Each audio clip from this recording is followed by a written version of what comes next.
¿Qué tal? Bienvenidos a una nueva charla sobre temas de importancia en salud pública. Siempre es un gusto poder compartir con todos ustedes que están escuchándonos información de valor en estos temas. Información que quiero hacer la misma invitación que cada vez que estamos en contacto, que si considera que esta información que estamos brindándole es de valor, dele compartir esta entrevista para que llegue a más gente.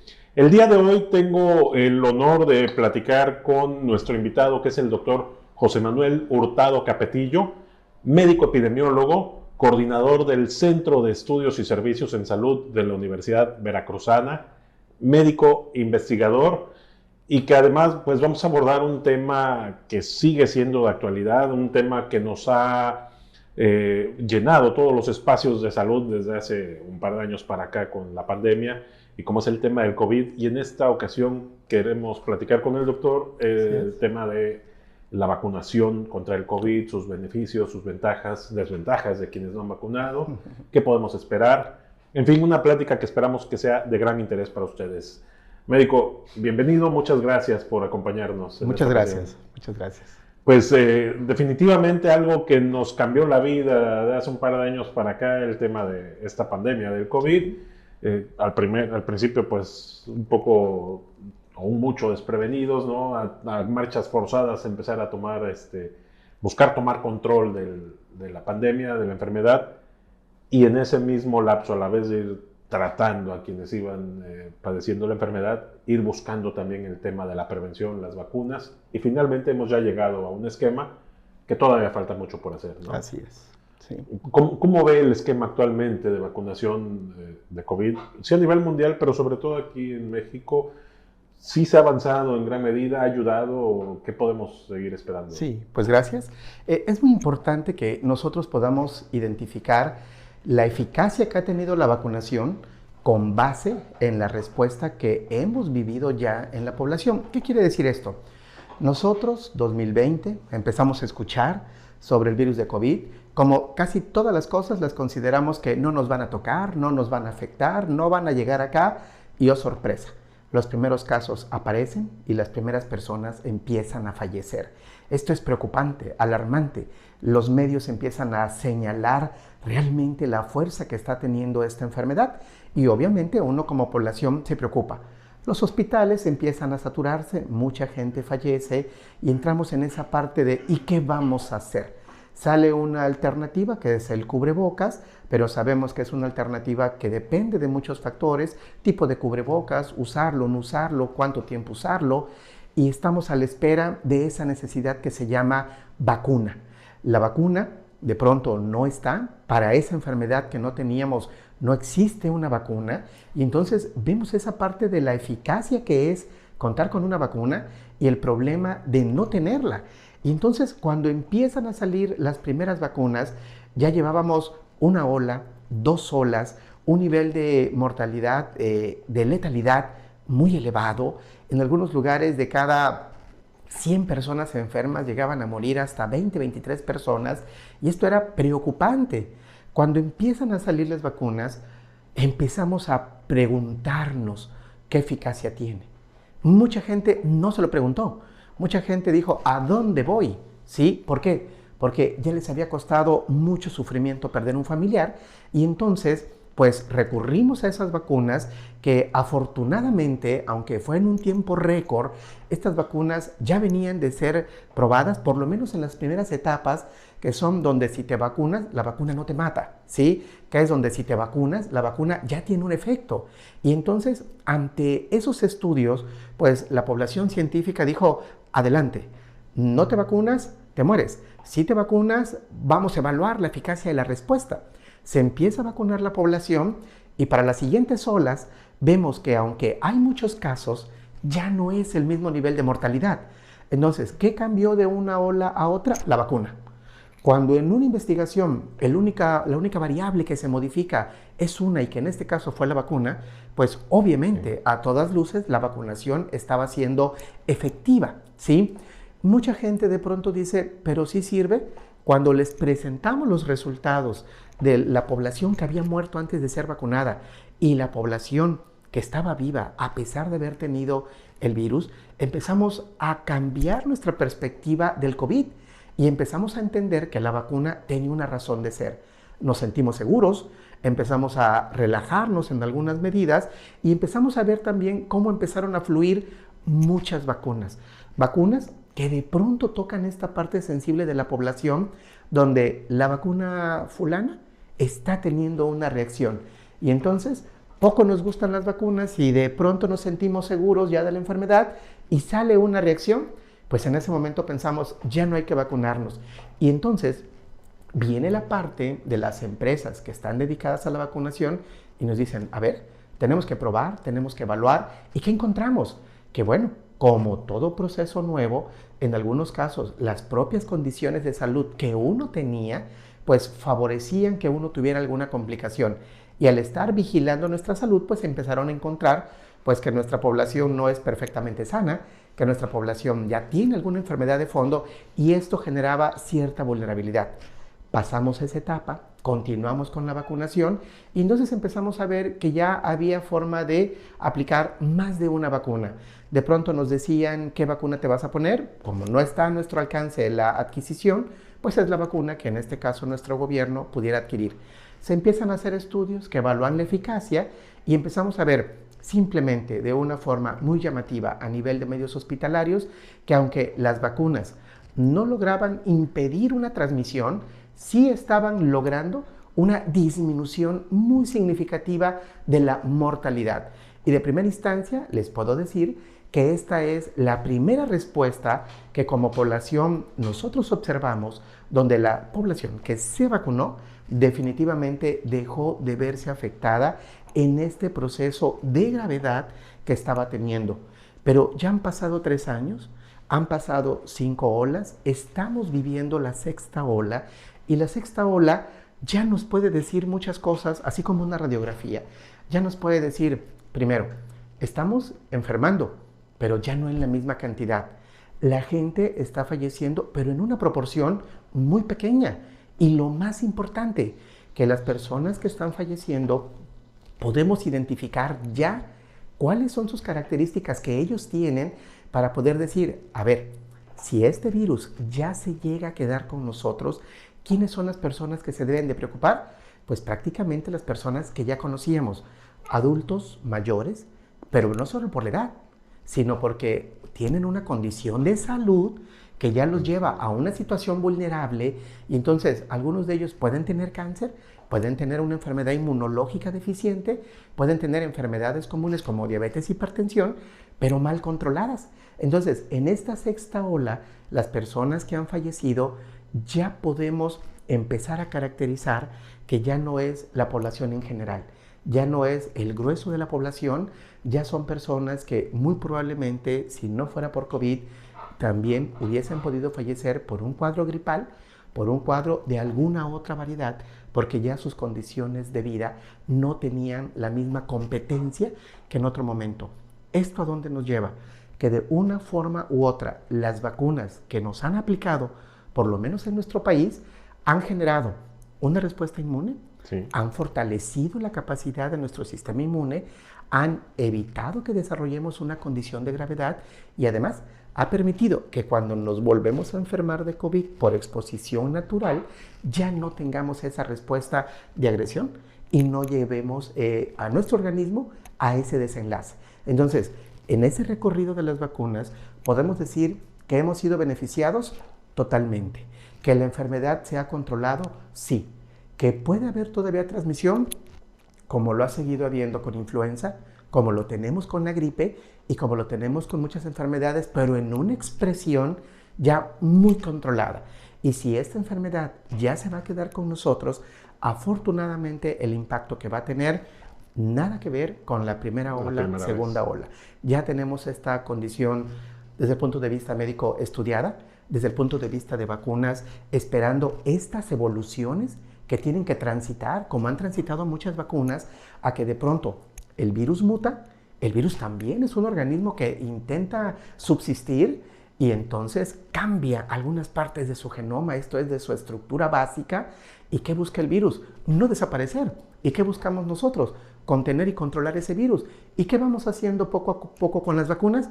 Las vamos cambiando, les vamos modificando su estructura. Por ejemplo, la vacuna de influenza, pandemia del 2009. Si ustedes ven los componentes de un frasco de vacuna de influenza, trae elementos todavía de la pandemia del 2009, pero trae nuevos elementos que nos permiten protegernos contra los virus circulantes, contra las variedades circulantes ahorita. ¿Cuál es el futuro de la vacuna de COVID? Pues ahorita, por ejemplo, tenemos vacunas bivalentes que contienen segmentos de la cepa original, pero también ya tienen variantes, ¿sí? Tienen elementos de las nuevas cepas y entonces nos siguen protegiendo contra esas variantes iniciales y nos empiezan a proteger contra las variantes de ahorita. ¿Hacia dónde queremos llegar? Pues quisiéramos llegar a una vacuna que si yo me la pongo, por lo menos una vez al año fuera suficiente para que mi sistema inmune se mantenga competente y no me esté yo, si no enfermando, por lo menos no llegando a la gravedad. Eso es a dónde vamos. ¿Ya la tenemos? Todavía no, pero estamos muy cerca porque hay enfermedades que han sido graves, como por ejemplo VIH, que no tenemos una vacuna, como por ejemplo los virus de hepatitis C, que no tenemos una vacuna. Entonces, ahorita podemos decir que el avance en el control de COVID prácticamente tiene una respuesta muy positiva, no por una, sino por todas las estrategias de vacunación, por los diferentes biológicos que han salido, que aunque es una realidad que algunos tienen una mayor protección, de forma general, ahorita un mexicano promedio tiene por lo menos 3 diferentes vacunas en su organismo y tiene de 1 a 2 veces de haberse enfermado por el virus salvaje, y esto está haciendo que el mexicano vaya nadando y saliendo de esta pandemia. De la pandemia. Así es. Doctor José Manuel Hurtado, pues información bien valiosa y quiero resaltar aquí de esto que nos comentas algunos puntos que considero así muy específicos. Una, la población en riesgo que hoy puede tener o puede estar un poco más en riesgo, que son pacientes que puedan tener cierto compromiso del sistema inmune, con el paciente que esté en tratamiento oncológico, a lo mejor el paciente VIH o que tenga una infección activa de hepatitis C, o que puede poner un poco en riesgo. Es importante mantener, sobre todo en estos casos, su vacunación, pero también es muy importante que si un paciente con estas condiciones subyacentes empiezan con los primeros síntomas sugestivos de COVID, enseguida hacer una prueba para determinar si es o no y tomar las medidas. Por ejemplo, ya hay tratamientos más específicos, ya más dirigidos para el virus del COVID. Aquí hay un punto bien importante y qué bueno que lo tocas, porque esto es relevante para la población. Pasamos de no tener una prueba, salvo la prueba molecular, que no era tan accesible para todos, a tener ahorita pruebas rápidas, que muchos centros de salud, muchas clínicas ya la tienen, y uno va y con un hisopo a nivel de la nariz le toman la muestra y en 15 minutos está un resultado. Pero aquí hay que tener un poco de cuidado, porque esas pruebas tienen una capacidad de poder diagnosticar, identificar el virus, dependiendo la cantidad de virus que estén circulando o dependiendo los días que ya han transcurrido de la enfermedad. Yo en este momento, hoy en la mañana, 8 de la mañana, me duele la cabeza y empiezo con estornudos. A lo mejor en la tarde voy a una clínica, pago un estudio de laboratorio, me hacen la prueba de COVID y me dicen, usted está negativo. Y entonces yo ya sé que no es COVID. No, puede ser COVID, pero todavía ese resultado no alcanza el nivel de confianza para decir que esa prueba ya es debidamente segura en lo que está haciendo. Ahora, yo llevo 2 días, 3 días, un cuadro clínico o respiratorio, estornudos, gripe, secreción nasal, voy y me hago la prueba y me dice negativa, entonces ya tengo una certeza de que no lo es, ¿sí? Entonces, ¿qué es lo que está pasando? Como estas pruebas rápidas se volvieron de un acceso muy rápido a la población, muchas personas que pudieron costear la prueba se la hacen de forma inmediata, salen negativos, pero es lo que llamamos un falso negativo. Y entonces me hice la prueba porque tengo una cena al rato, salí negativo, me voy a la cena y a los 2 días me la vuelvo a hacer y oh sorpresa, era positivo. Y entonces todos los de esa cena estuvieron expuestos por mí, que yo pensé que no los iba a enfermar porque pensé también que la prueba era suficiente. Exacto. Entonces, si ustedes se dan cuenta, aunque hay una prueba, hay que saber aplicarla. Hay que saber decidir cuándo me hago la prueba.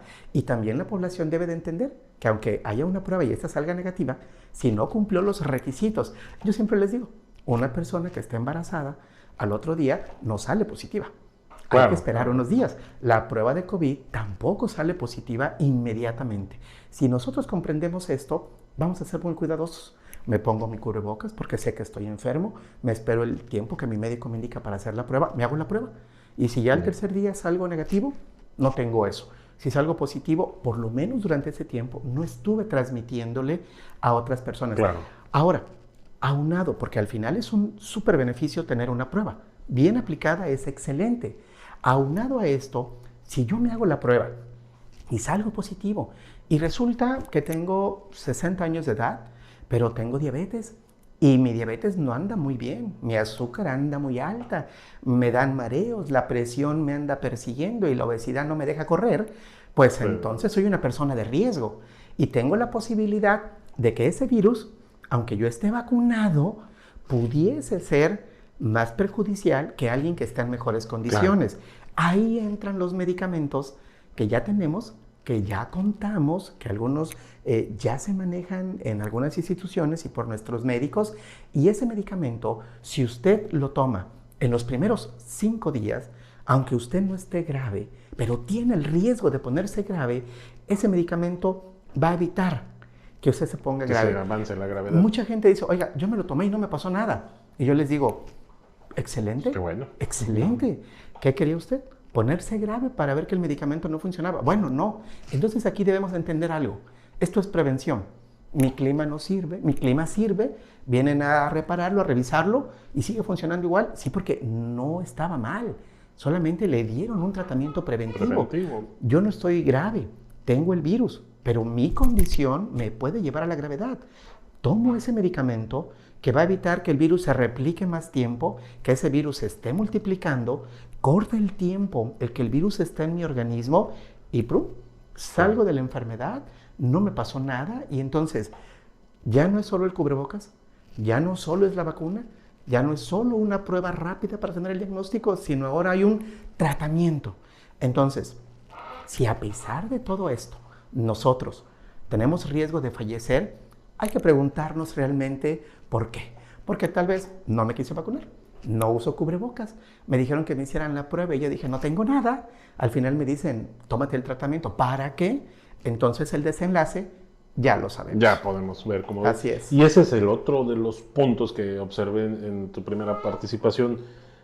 La cantidad de personas que inicialmente dijeron, yo no voy con la vacuna porque quién sabe qué tenga, porque me van a poner un chip, porque me van muchas leyendas, que sí. muchos comentarios que se escucharon de esta manera, pero mucha gente que dijo, yo sí, así como comentabas, el que llegó sin preguntar más, yo quiero, yo voy, me vacuno. Así es. Hoy ya tenemos información que ha venido saliendo de las personas que se vacunaron y que han pasado. Así es. Aún hay personas que siguen sin vacunarse y pensando que a lo mejor no deberían de vacunarse.